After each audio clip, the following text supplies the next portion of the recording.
Welcome back again. This week in our Caribbean Connection, of course, Soini Gray is sharing an interview from the archives with reggae dancehall artist Shaggy about his Soca EP, In the Mood. Of course, she would have sat down with him late last year for this conversation and what needs to happen for music of the Caribbean to go further. Here is that conversation with Soini and Shaggy. Enjoy. In my playbook, in my bingo card, I didn't expect to see Shaggy doing a soca album or soca EP. Why? You know, I wouldn't even call it a soca album, to tell the truth, because I don't think I'm qualified to make soca, to be honest with you. You know what I mean? Soca is much more than just an art form. It is a cultural thing, you know, and you have to be, deep within that culture. To really bring it out. You know, there's a difference between music that you hear and music you feel. You know, anybody can make music you hear because sonically, with technology these days, there's AI, you can make anything sound sonically great, you know, but can you make something that you feel? That's a whole different thing. That comes from experience, that comes from culture, that comes from, really making music or saying what you say in a believable way, you know. And for me to accomplish this on this project, that's why I solicit people like Kess and, you know, Bunji and, you know, I mean, Skinny Fabulous and, you know, people like those that really bring that authenticity to it. You know, and it has to be a collaborative vibe with them because they are the ones that are going to bring that culture to it, that feel to it. You know, I can sonically make it sound great, you know, but they are the ones that really going to bring that feel, you know. I'm not, you know, and whatever songs I write, they'll come in and say, oh, change this, move this, and then, you know, that becomes what it is. I really liked your song Mood with Cass. I mean, I think there's no question it's the standout track on the selection. I've been humming it. I've been consistently humming it since you released it. But if you had to pick, yes, I prejudice the question by saying what I like, but what's your standout track on your EP? You know, it definitely the Mood song was the breakout song. To be honest with you, the whole project really formed around that one song, you know, because I wrote that song during the pandemic. And it really just kind of reflected the mood that I was in. We're all locked down, we're in lockdown, and, you know, you start to reminisce. At some point within the pandemic, you were thinking to yourself, is this the end of the world? I'm sure that thought went through many people's minds. It certainly went through mine, you know, and then you start to reminisce of how many things you had that you took for granted, you know. Just freedom, just being outside, you know, that we just took for granted. And I think the pandemic really let us wake up and say, hey, come on, you know, we have a lot to be thankful for.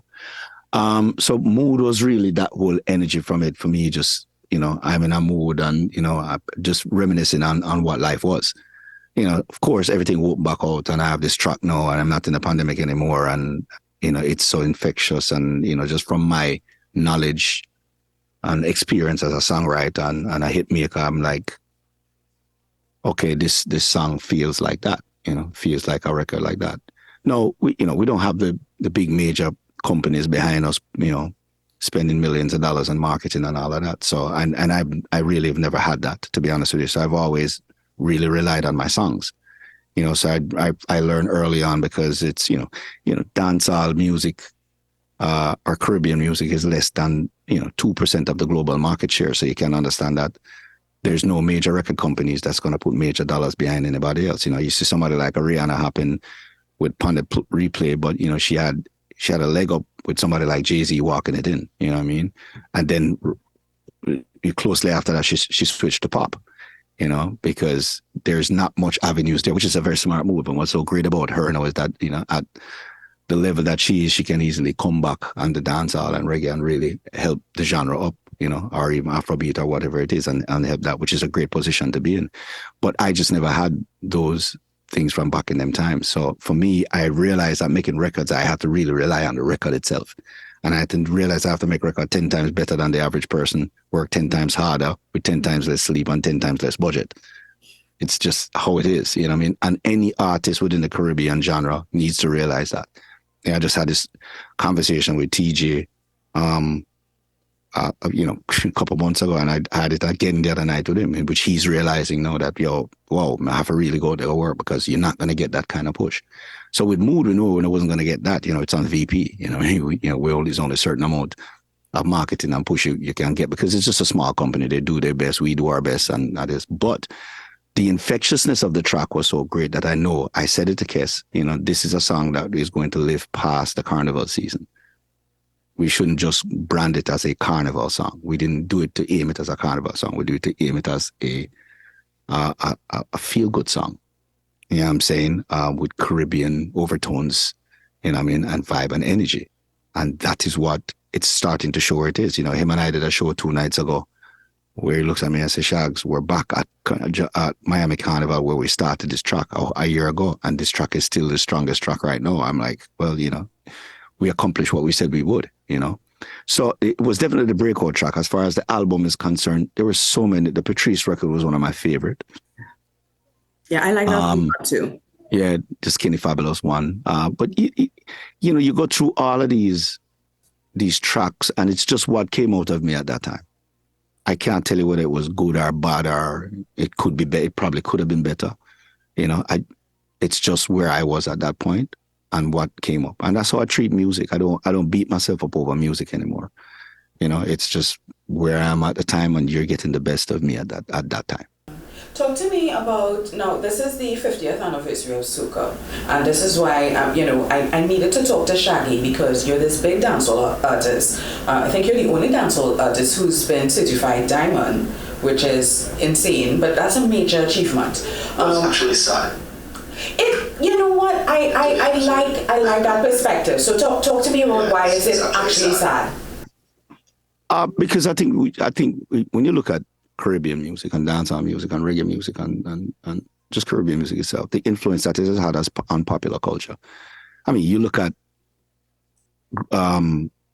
say, for instance, a Doja Cat, or you look at, any of these artists that are out these days, Katy Perry or, Lady Gaga or whatever it is. That all came from Grace Jones. So if you look at popular culture as it is, you look at the Police, and what they've done, that came from Caribbean music. Those songs were written in Jamaica. There were reggae undertones. I mean, you look at some of the biggest shifts in culture globally.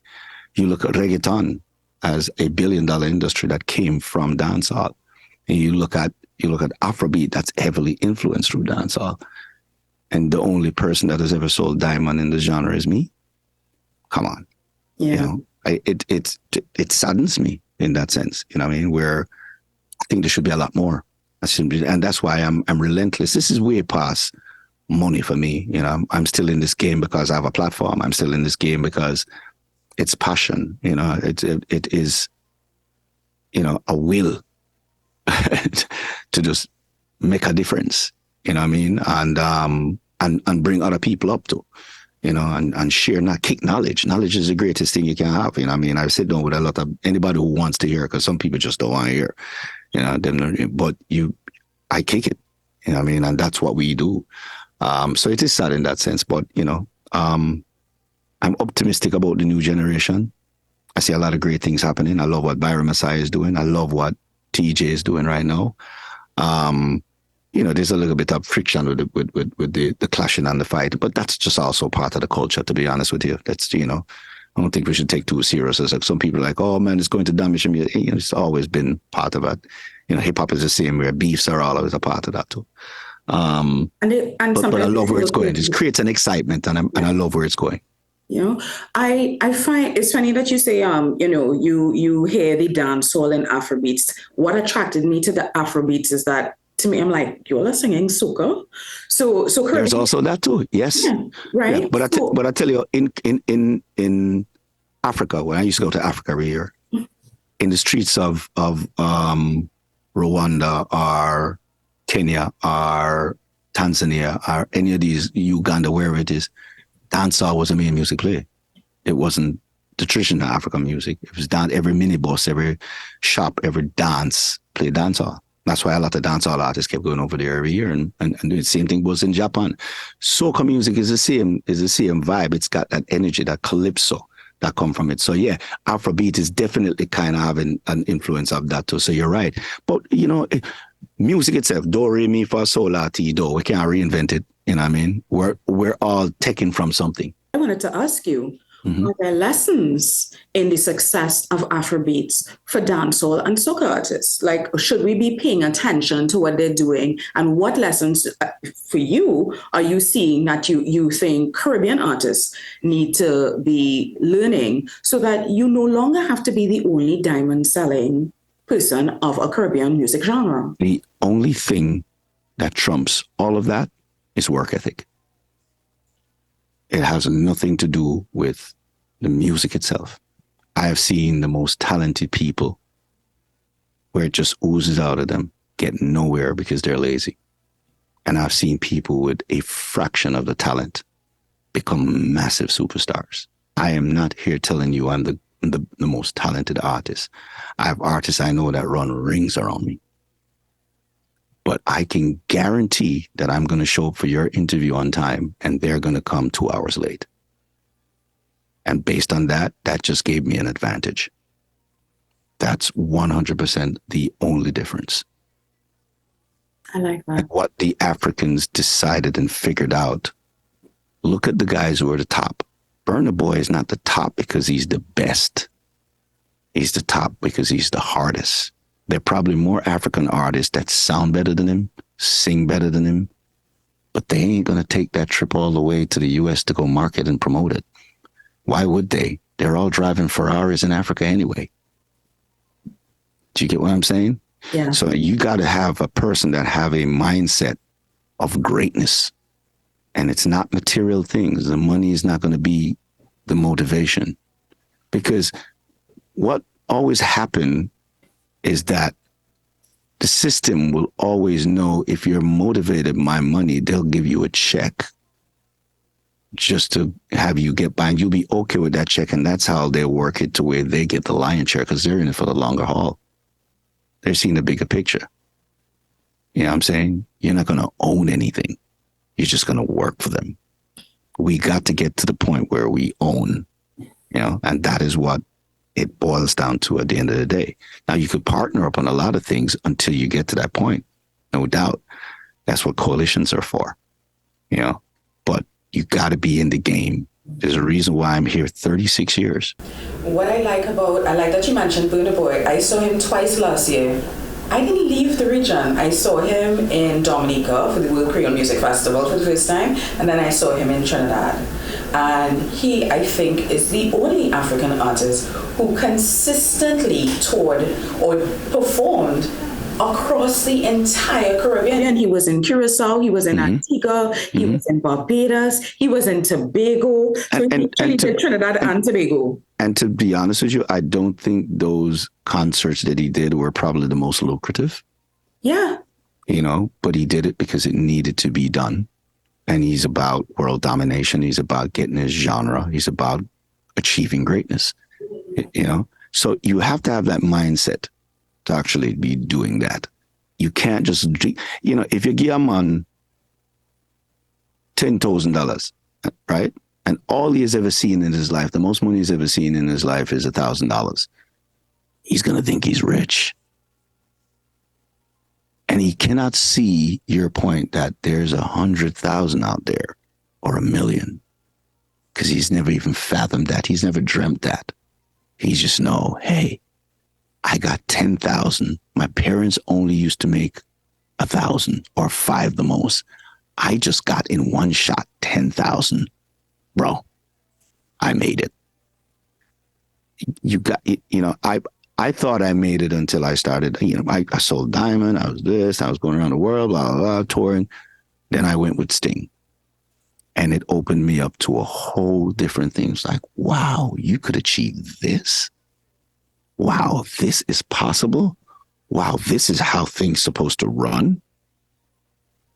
Because we never had great managers. We never had, you know, big thing you have to do in life is you got to You got to get pros, professional. You know, like we was telling Magic Johnson on that interview, say, okay, you're the best basketball player. Well, you're going to need the best agent, the best lawyer, the best manager, the best accountant. And how do you find? You look at these people who have been in it for the years that only got the top guys, because those people who have the biggest names and the top names and have been in it for 30, 40 years, they're not about the money. They're about the reputation. They're about doing it well, because that is how they stay profitable and well. So you're going to go with the people who do it well. If you go with the guy that just hustle, it doesn't matter if he robs you. You know, you might say, oh, you'll never get to work here again. He doesn't care. He just robbed you. He's fine. He's moving on. He's not worried about his reputation. Yeah. You know what I'm saying? So that's how you got to get pro people. And I only learned that later in my life. I'm trying to teach people that now to get it from early in their career. I learned that late.